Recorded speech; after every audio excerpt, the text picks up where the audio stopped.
If I had to describe this town with one word, that word would be cornfields. Because other than a Walmart and a few churches, there really wasn't much else. Sounds exciting, right? Well, when you grow up somewhere like this, you learn to find your own ways to stay entertained.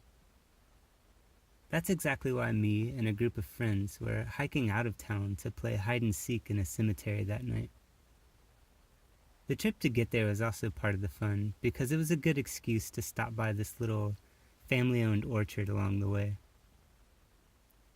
They were known around here for their Halloween decorations and for making really good apple cider. The gates to the orchard were covered in small pumpkins and fake cobwebs, decorated with little plastic spiders. Bales of hay lined the drive to the main building where the shop was. Everything about this place perfectly captures that nostalgic, innocent side of Halloween, all the way down to the little old lady who greets you at the door with her jack-o'-lantern earrings. We got some snacks there and wandered around the pumpkin patch while we finished our cider. Out of nowhere, a girl approached us and introduced herself as Abigail. She looked our age, but was wearing a long, slate-gray dress. It was the same style that some of the weird religious communities around here tend to wear. When we explained that we walked all the way from town to play in the cemetery, Abigail's curiosity was piqued. She said that she knew a shortcut and asked if she could join us, having never played hide and seek before. All 5 of us were excited to have someone new join our game, and I started to explain the rules to Abigail as she led us through the back of the orchard to her shortcut. Her path took us through part of the woods that none of us had ever explored before. While we hopped over a few stones to cross a creek, I asked her how she knew about this place. She said that she lived around here, and when she wasn't working on her dad's farm, she would sometimes go hiking in the woods, and liked to walk around the cemetery reading headstones.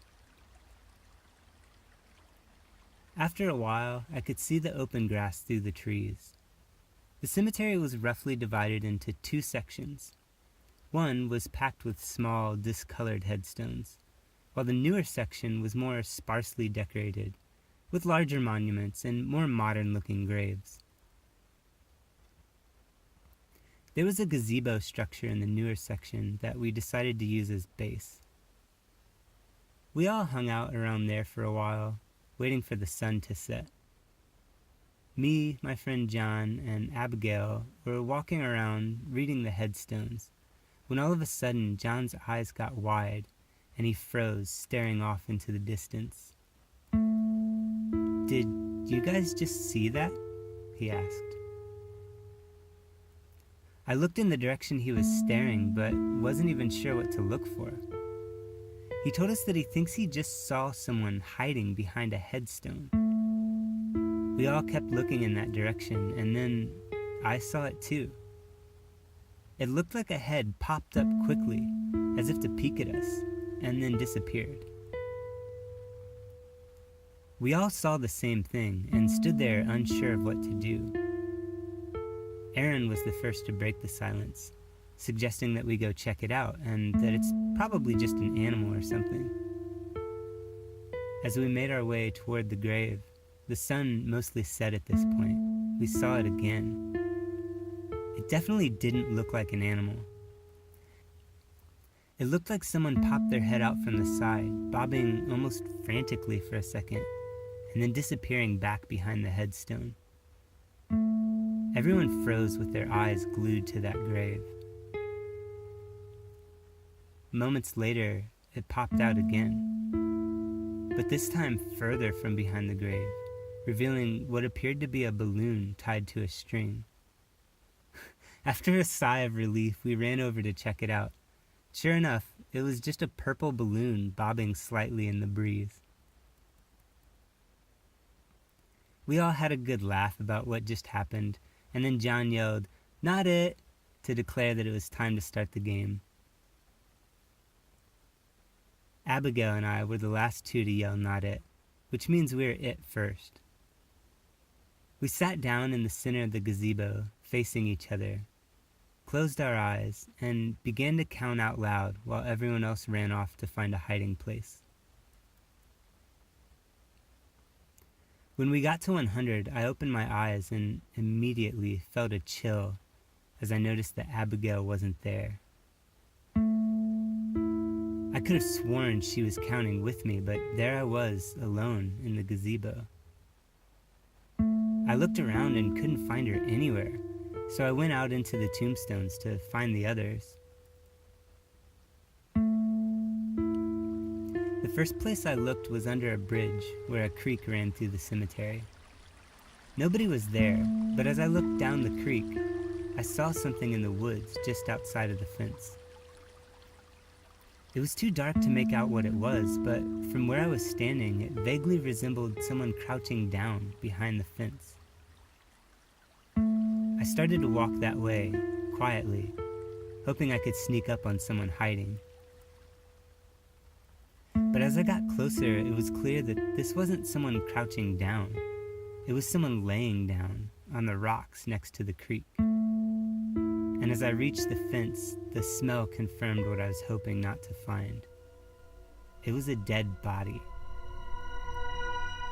I've never seen a dead body outside of a funeral before, and certainly not one this far gone.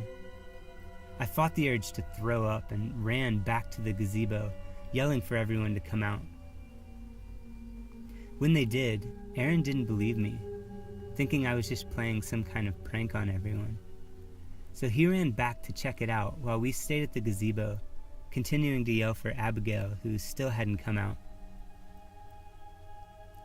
When Aaron came back, his face looked pale, and he seemed like he was in a hurry to get out of there. We decided that Abigail knew the area well enough, and for all we know, she had already gone home.